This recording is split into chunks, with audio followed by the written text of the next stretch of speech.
paano ba tayo mag-register online or LTMS portal sa LTO in 2024. So open natin ang Google, i-search natin ang LTO portal exam. So makita niyo ang website, so i-click niyo LTMS portal. So register, tapos term of agreements, scroll up lang tayo. So makita tayong security code. Pag hindi niyo makuha yung security code, may magpa-pop up siya na wrong. So ulit-ulitin natin. Pag hindi talaga makuha, mayroong nakalagay na cancel dyan, i-cancel ninyo bago i-proceed naman ulit para makuha ninyo ang tamang security code. So ito siya, hindi ko nakuha yung tamang sagot. So security code wrong. So paulit-ulit lang yung i-cancel yan, tapos ipulit-ulit po yung i-try ulit para makuha yung security code para makapasok kayo sa sa portal. So hindi ko nakuha yun. So nalito ako sa sa security code. So i-cancel niyo lang, paulit-ulit, subukan niyo ulit hanggang makuha niyo yung security code niya. Pag makuha niyo yan, yung security code niya, proceed na kayo sa next steps.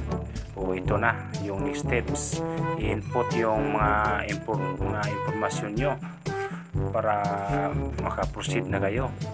So kung mayroon kayong license, so i-yes nyo lang.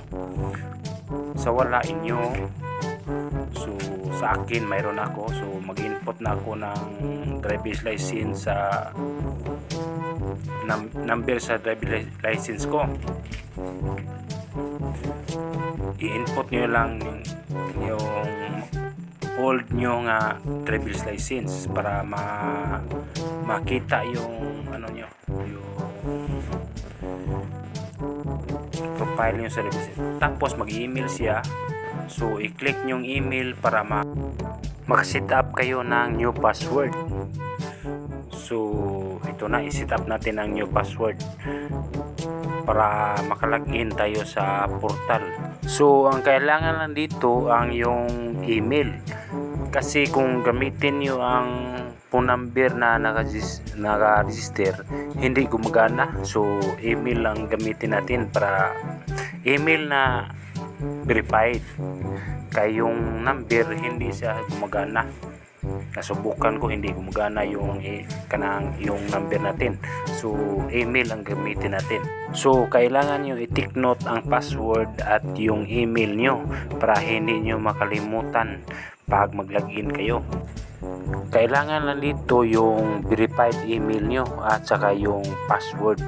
Sana malista niyo sa notebook, at saka huwag nyong itapon. Basta yung yung important na impormasyon nakalagay sa packet nyo, huwag nyong itapon yan.